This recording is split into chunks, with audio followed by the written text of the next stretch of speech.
Okay, good morning दोस्तों। KS team पर आप सभी का स्वागत है। हमने बीएसटीसी एग्जाम 2025 के हिंदी के पेपर के लिए समास पढ़े थे। आज हम चर्चा करने वाले हैं संधि के बारे में।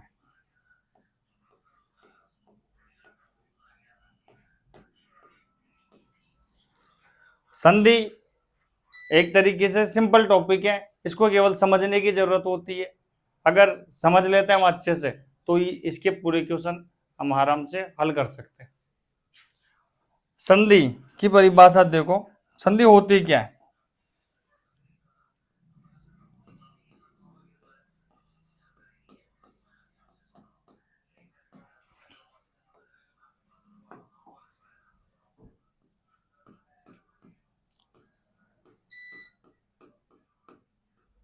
दो वर्णों के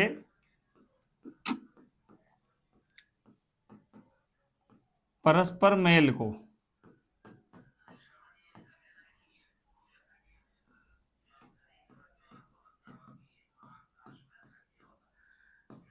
संधि कहते हैं। दो ध्वनियां अगर आपस में मिलती है, दो वर्ण आपस में मिलते हैं, उसे संधि कहते हैं। जैसे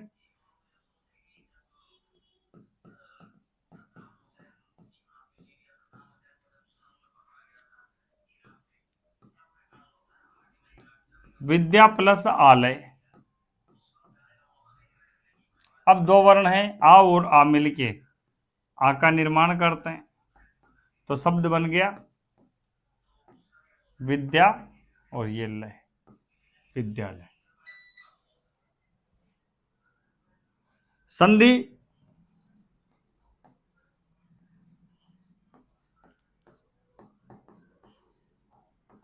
तीन प्रकार की होती है।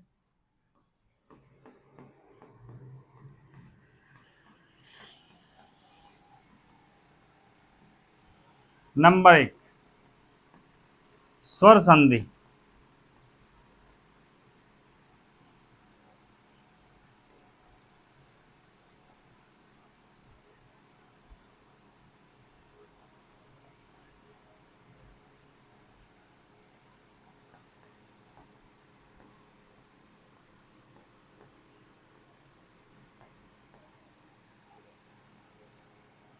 नंबर दो,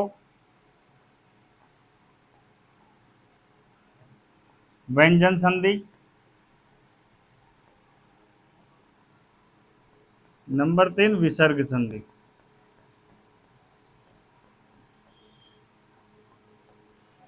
जहां पे स्वर का मेल स्वर से होता है,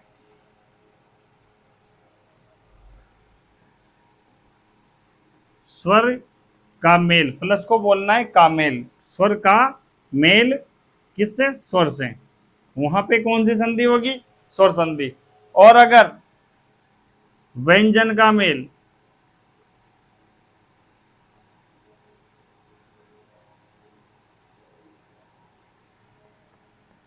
स्वर या व्यंजन से होता है, वहां पे व्यंजन संधि होती है। उसी प्रकार विसर्ग का मेल, ये विसर्ग का मेल स्वर या व्यंजन से होता है, वहां पे विसर्ग संधि होती है। परिभाषा यहीं पर है वैसे देखा जाए तो, कि भाई स्वर का मेल, प्लस को बोलेंगे का मेल, स्वर का मेल स्वर से हो, वहां पे स्वर संधि। उसी प्रकार व्यंजन का मेल स्वर या व्यंजन से हो, उसे व्यंजन संधि कहते हैं। विसर्ग का मेल स्वर या व्यंजन से हो, उसे विसर्ग संधि कहते हैं। अब बात करें सबसे पहले स्वर संधि की।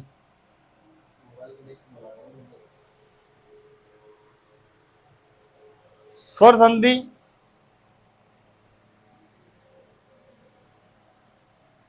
नंबर एक, स्वर संधि। यहां बताया कि स्वर का मेल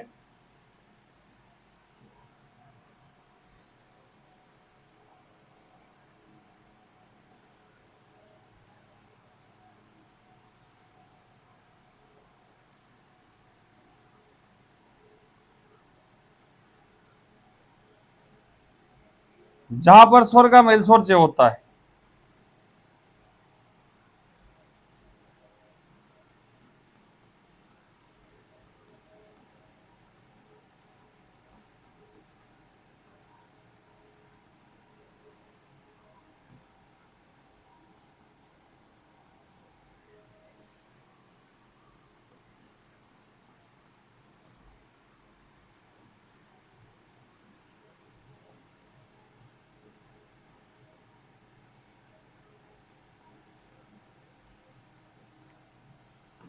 जहां पे स्वर का मेल स्वर से होता है, अर्थात स्वर के बाद में स्वर आए, किसी शब्द के टुकड़े करने पर उसमें जो वर्ण होता है, पहला वर्ण भी स्वर होना चाहिए और पीछे वाला वर्ण भी स्वर होना चाहिए, अर्थात दोनों स्वर मिला के किसी बड़े स्वर का निर्माण करे, वहां पे स्वर संधि होती है। स्वर अपन बात करें स्वर संधि में, जैसे बड़ा आ, बड़ा ई, बड़ा उ, ए,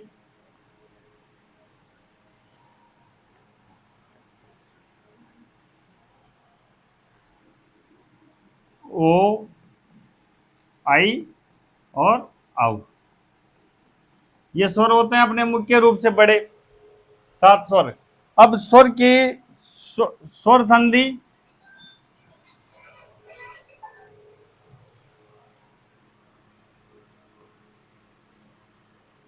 स्वर संधि 5 प्रकार की होती है।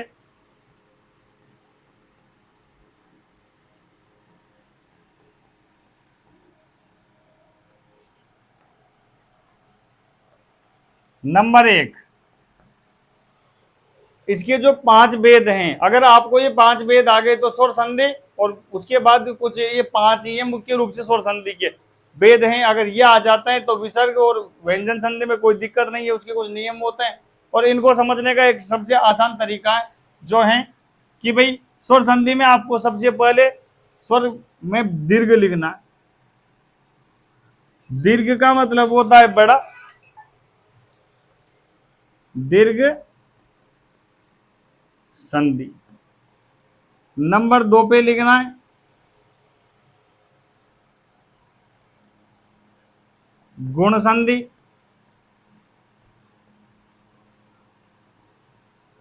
नंबर 3 पे लिखना है वृद्धि संधि।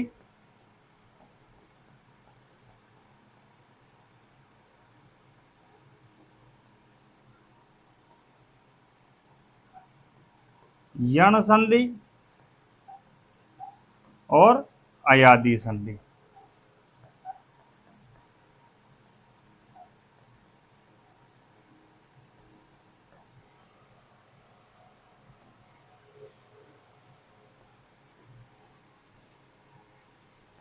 देखो दीर्घ संधि में शब्द से पता चल रहा है दीर्घ, दीर्घ का अर्थ होता है बड़ा, और मैंने बताया कि बड़ा जहां तक बड़ी बड़ी मात्राएं, बड़ा आ, बड़ा ई और बड़ा ऊ, जहां पे ये मात्राएं आपको नजर आ जाए किसी भी शब्द में, वहां देख लेना। शब्द के बीच में देखना है मुख्य रूप से, अगर बीच में मात्रा नहीं है तो दूसरे नियम होते हैं वो देख लेना, वो भी आएंगे। लेकिन मात्राओं के आधार पर देखिए तो अगर बड़े बड़े आ की मात्रा है, ये बड़े आ की मात्रा, या शब्द के बीच में बड़े ई की मात्रा है, ये बड़े ई की मात्रा, या बड़े ऊ की मात्रा है, ये बड़े ऊ की मात्रा, अगर ये मात्राएं कहीं पे नजर आ जाती हैं तो वहां पे दीर्घ संधि होती है। दीर्घ के बाद बात करें गुण संधि, तो इसके बाद ये दोनों गुण संधि में आता है, ए और ओ, जहां पे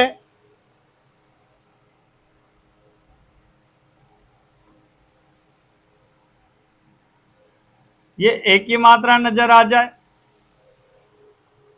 या ओ की मात्रा नजर आ जाए या अर नजर आ जाए, अर अर्थात आधा र कहीं पे ऊपर नजर आ जाता है तो वहां पे गुण संधि होती है। गुण के बाद मात्रा में हो जाती है वृद्धि, बची 2, तो ए में सिंगल मात्रा थी तो ए का क्या हो गया, आई डबल मात्रा, मात्रा में क्या हो गई वृद्धि। उसी प्रकार ओ में सिंगल मात्रा थी तो ओ का हो गया औ, वृद्धि हो गई मात्रा में, तो यहाँ पे औ हो जाता है। जहां पे ये दोनों मात्राएं नजर आ जाए वहां पे वृद्धि संधि होती है। अर्थात ए और ओ आने पर तो गुण संधि होगी किसी भी शब्द में, और वृद्धि संधि में अगर मात्रा में वृद्धि हो रही है तो ए और आई और औ आने पर वृद्धि संधि होगी। मात्राएं अपने आप पे पूरी हो जाती है। इसके बाद आता है यण संधि। यण में लिखिए क्या भाई, यण में देखो ये लिखा हुआ है, तो य व और र, तो र का तो आप देख लेना जहां पे त्र नजर आ जाता है वहीं पे यण संधि होती है। इनके पहले अर्ध व्यंजन आए सब, यह व र के पहले आधा व्यंजन आना चाहिए। इसका मैंने इसीलिए लिखा कि जैसे र के पहले आधा त आ रहा है त्र में, उसी प्रकार इनके कुछ उदाहरण है मैं लिखवा दूंगा अभी। अयादि संधि, अयादि में ये बीच में आ रहा है तो यह व या तो बीच में नजर आएंगे या पीछे नजर आएंगे। जहां पे बीच में नजर आ जाए मुख्य रूप से तो आप समझ जाना कि भाई आगे कोई सा भी शब्द हो, मात्रा कोई सी भी, उससे मतलब नहीं है। यहाँ पे आपको देखना है ये और वह बीच में आ रहे हैं अगर, या पीछे आ रहे हैं। जैसे यहीं पे लिख देते हैं भव,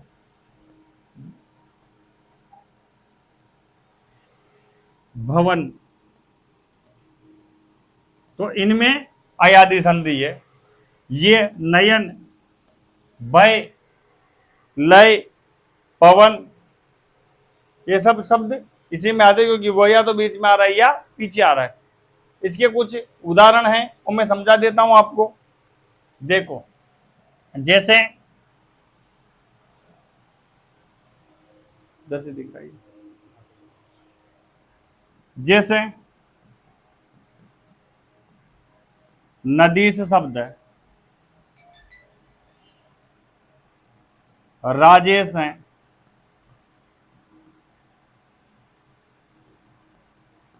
परमोषधि है,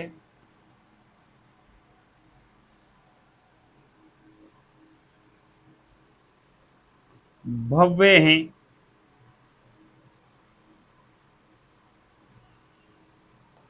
एक एक हैं, वधु उत्सव है,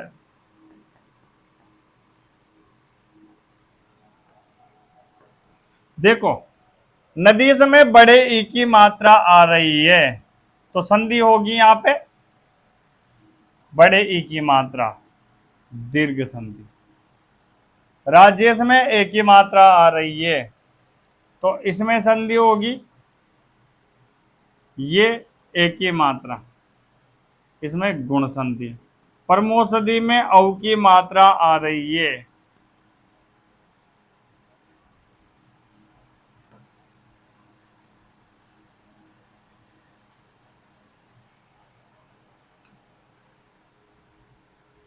तो अब आता है वृद्धि में, मात्रा में क्या हो रही है, वृद्धि। दो मात्राएं आ रही है।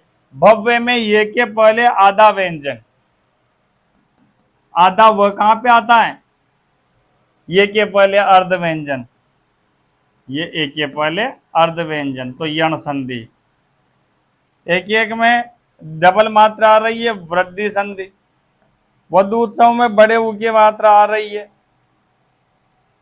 वधु उत्सव में अगर बड़े ऊ की मात्रा आ रही है तो देखो बड़ा ऊ किसमें, ये रहा दीर्घ संधि। दीर्घ संधि क्योंकि क्या आ रहा है इसमें, बड़ा ऊ। उसी प्रकार मात्रा ज्ञा, मैंने बताया त्रिशूल वाला आपको नजर आ जाता है तो ये मा त रा ज्ञा, र के पहले अर्ध व्यंजन, ये रहा ये व र, इन सब के पहले, इन तीनों के पहले क्या आना चाहिए, अर्ध व्यंजन। चाहे कोई सा भी अर्ध व्यंजन क्यों ना हो, वो अगर आता है तो यहाँ पे व्यंजन होना चाहिए बस, अर्ध व्यंजन। तो ये त व्यंजन आ रहा है वो भी आधा अर्ध व्यंजन, तो इसमें संधि होगी यण। पावक वह कहां आ रहा है, बीच में। भव वह कहाँ आ रहा है, पीछे। इन सब में अयादी संधि। गणेश शब्द है, गणेश, इसमें एक ही मात्रा आ रही है। एक ही मात्रा देखो सब, ये रही। तो ये इसके कुछ भेद हैं। इनके आधार पे हम किसी भी प्रकार से अगर बात करें तो किसी भी प्रकार का उदाहरण क्यों ना हो, कैसा भी उदाहरण क्यों ना हो, इनके आधार पे हम उनकी संधि पहचान सकते हैं। ये तो इसकी पहचान है। अगर स्वर संधि की पहचान आ गई तो इसके बाद बचे क्या, व्यंजन और विसर्ग। उनकी पहचान आराम से हम कर सकते हैं। उनके कुछ नियम है, वो लिखाएंगे, पहले इनको देखेंगे, इनको पढ़ेंगे। इस ट्रिक के आधार पे आप स्वर संधि को कंप्लीट कर सकते हैं। अगर स्वर संधि आ गई तो किसी भी संधि में दिक्कत नहीं आएगी। इसके पांचों भेद मैं आपको लिखवा दूंगा, उपलब्ध करवा दूंगा, ये पूरे लिखवा के, और उदाहरण भी इसके लिखेंगे अपन। उदाहरण आप भी कोशिश करना, लिखना, समझना, और इनको किसी भी उदाहरण को लेके इस प्रक्रिया के आधार पर आप उसके उदाहरण देख लेना और किसी से भी मैच कर लेना। फिर उसके जो आंसर हो ना उनको मैच करना। आप उदाहरण लाना स्वर संधि के, और इनके आधार पे देख के स्वर संधि में कौन से में कौन सी मात्रा है, हम आराम से उसे समझ सकते हैं। आप भी समझ जाओ, ठीक है। आगे चलते हैं।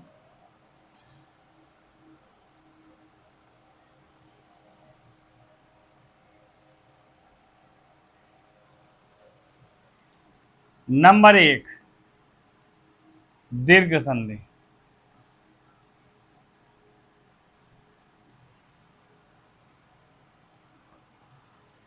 दीर्घ संधि में सीधा सीधा लिखता हूं, परिभाषा नहीं लिख के आप खुद समझ जाओगे। अ या आ के बाद, अ आ के बाद, आ आने पर, इन दोनों से मिलके आ हो जाता है। ई के बाद, ई आने पर,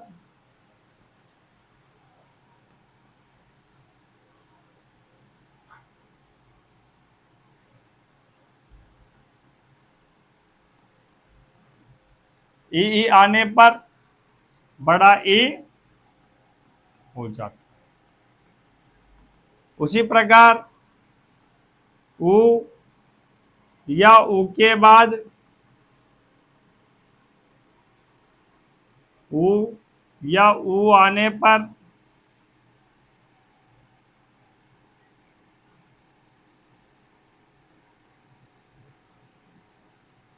बड़ा ऊ हो जाता है।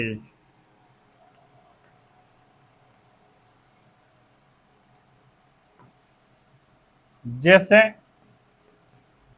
संधि की बात करें तो अब संधि विच्छेद कैसे करते हैं वो आप ध्यान से देखना। यहां पे मैं शब्द लिखता हूं, जैसे महात्मा, महात्मा। अब अपन इस समय देखिए कि भाई मात्रा कौन सी बताई थी मैंने, बड़े आ की मात्रा। आ की मात्रा आ रही है, ये आ की मात्रा आ रही है। तो इसमें आ के टुकड़े करने, आ के टुकड़े कैसे होंगे भाई, मह प्लस आ बचा पीछे तमा, इसके टुकड़े मह। अब इस ह में आ के टुकड़े दो होंगे, अ आ प्लस अ या आ। मह में अ लगेगा, आ लगेगा, आपको लगाना है संधि के आधार पे कि भाई शब्द का अर्थ निकलना चाहिए। दोनों में से कोई सा भी लगाओ लेकिन अर्थ निकले। मह होगा नहीं, महा होगा तो आ लगा दो, प्लस आत्मा होता नहीं, आत्मा होता है तो आ लगा दो। क्या बन गया, महा प्लस आत्मा। देखो सिंपल है। उसी प्रकार दूसरा उदाहरण देखें,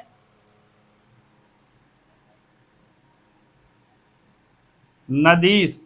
इसमें वही बड़े ई की मात्राएं, बड़े ई के भी टुकड़े ई या ई, दोनों में से कोई सा भी आगे लिख देना, प्लस पीछे भी छोटा ई और बड़ा ई, और ये स बच गया, इधर ये नद बच गया।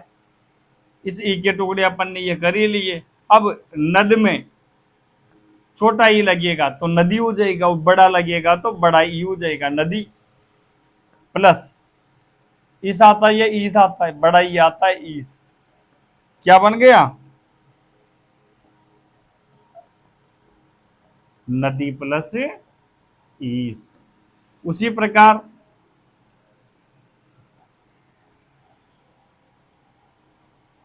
वधु उत्सव, ये शब्द लिखा था।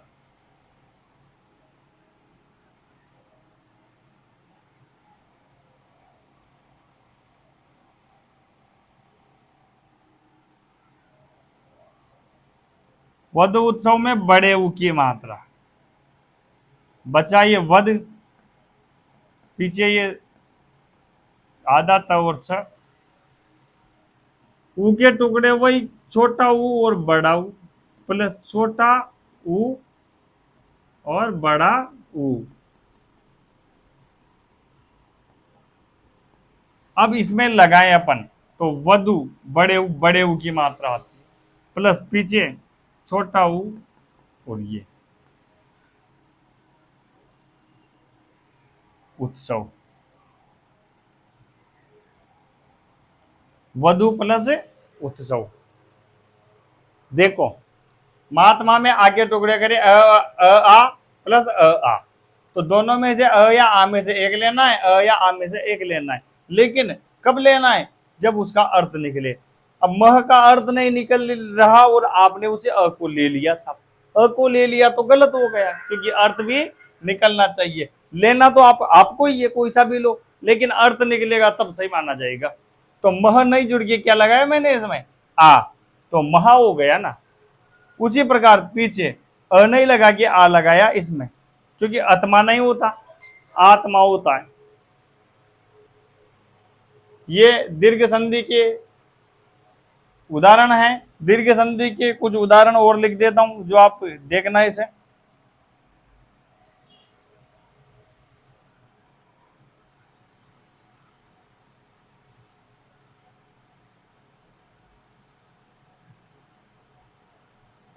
विद्यालय,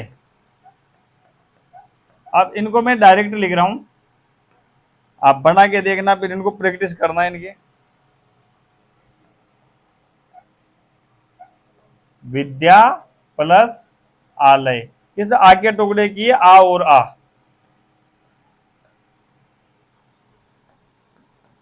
देवालय, अब देव में जैसे विद्या में आ का टुकड़ा आगे लगाया अपन ने आ, लेकिन यहां पे आ नहीं लगा के देव लिखेंगे, अ लगाएंगे, क्योंकि देवा नहीं होता, देव होता है। देव प्लस आलय। उसी प्रकार शिवालय, शिव प्लस आलय, शिवा प्लस आलय नहीं होता, शिव प्लस आलय होता है। आगे बात करें गुण संधि की।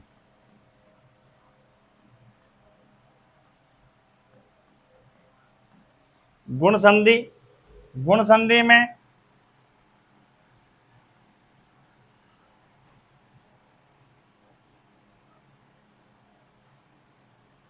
अ आ के बाद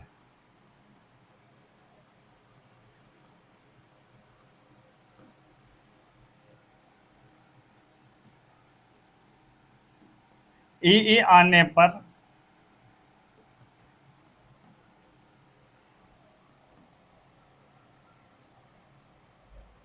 ए हो जाता है,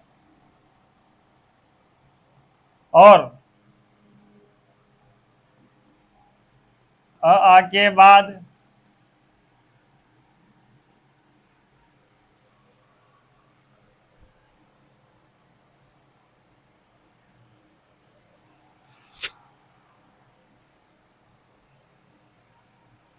ऊ आने पर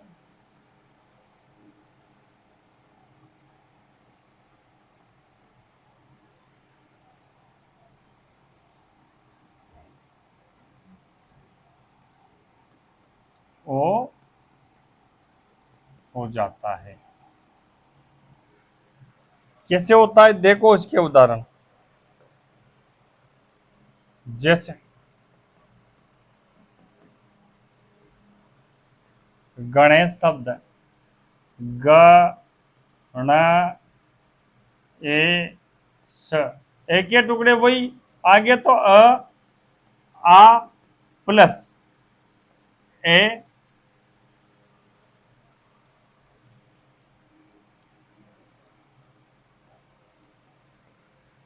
आ प्लस ई,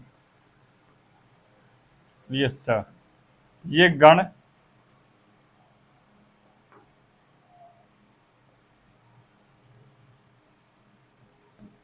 अब गण में आ नहीं लगेगा, अ लगेगा, क्यों? क्योंकि गण होता है ना कि गणा, प्लस इस नहीं होता, ईस होता है, तो ये बड़ा ई। गणेश का बना गण प्लस ईस, टुकड़े किया अपन ने अर्थ के आधार पर। महोदय, इस ओ के टुकड़े करना है, अ आ प्लस उ और ये दय, तो ये महा प्लस उदय छोटा वो आता है।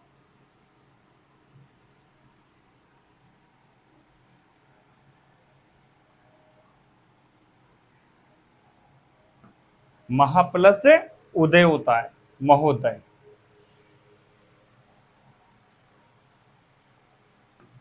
देवेश,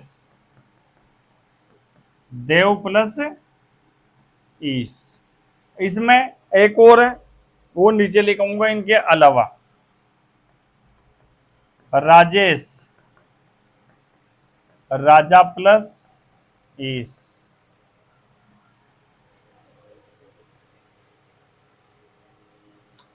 इसके अलावा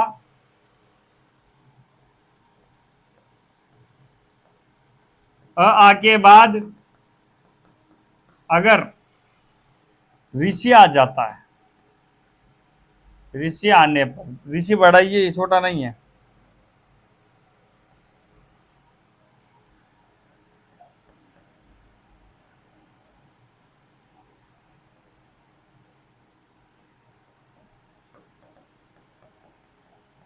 अर हो जाता है, तो भाई महर्षि में वही आ रहा है, महर्षि, ये महर्षि, तो अर्घ्य बताए, अ या आ, बन गया महा, प्लस र को किस में बदल दिया? ऋषि में, ऋषि वाला और सी, ऋषि, महा प्लस ऋषि, देवर्षि, देव प्लस ऋषि।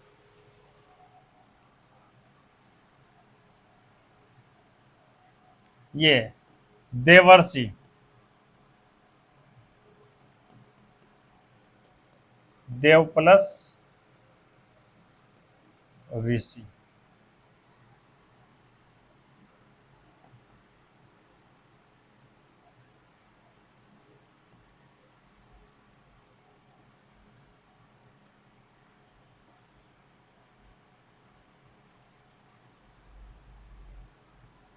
सप्तर्षि,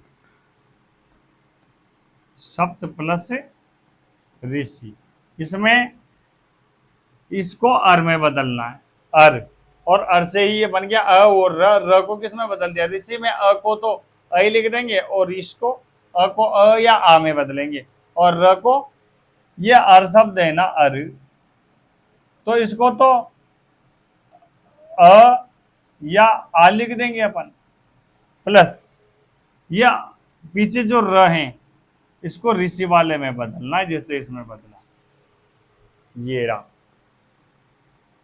सप्त ऋषि, सप्तर्षि, तो ये सप्त ऋषि, तो इस अ को तो अ में बदल दिया और इसको ऋषि में बदल दिया, तो ये क्या हो गया? सप्त प्लस ये ऋषि, ये देखो सप्त प्लस ऋषि,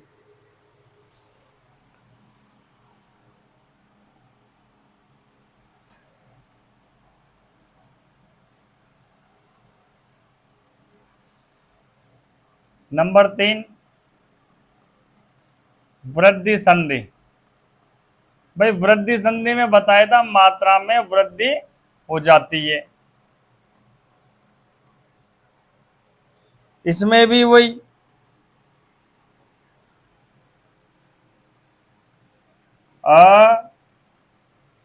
आके बाद ये आई आने पर, आगे बाद ए आई आने पर आई और आई हो जाता है, चाहे ए आए या ओ आए। उसी प्रकार गुण संधि में एक ही स्थान पे ई आता है तो वहां पे केवल सिंपल ए हो जाता है, और इसमें ए आई आता है आगे बाद तो आई और औ हो जाता है। उसी प्रकार आके बाद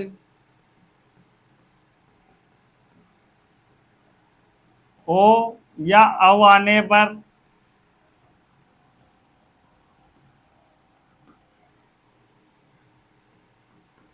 अब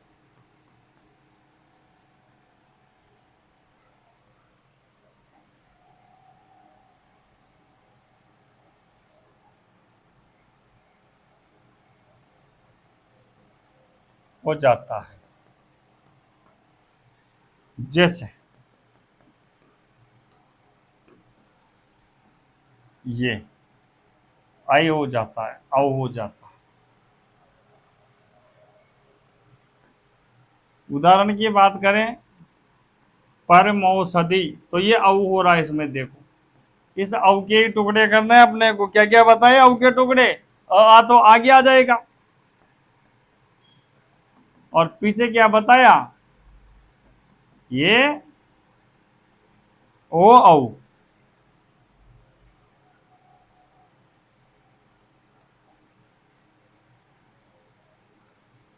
ओ की मात्रा है तो ओ औ।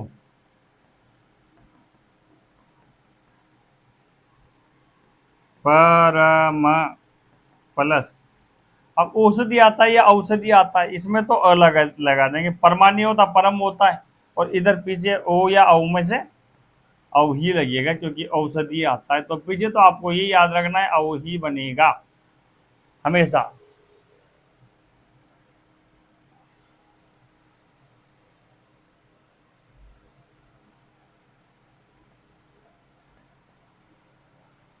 औषधि एक ये एक एक, तो ये ए क आई क, ये आई हो रहा, तो आई के टुकड़े क्या क्या बताए आ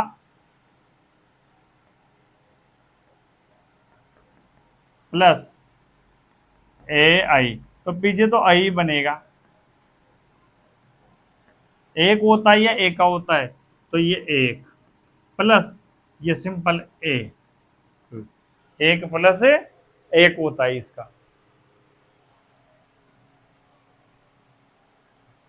इसके अलावा कुछ उदाहरण और हैं, कुछ इसके उदाहरण में लिखवा दूंगा आपको, आप इनको तैयार करना, कंप्लीट करना, और नेक्स्ट क्लास की आपको सूचना दे दी जाएगी और उसके बारे में हम आगे प्लानिंग करके आपको बता देंगे। इसके जितने भी उदाहरण है सारे, है ना, और इसकी पीडीएफ आपको उपलब्ध करा दी जाएगी। जी सर।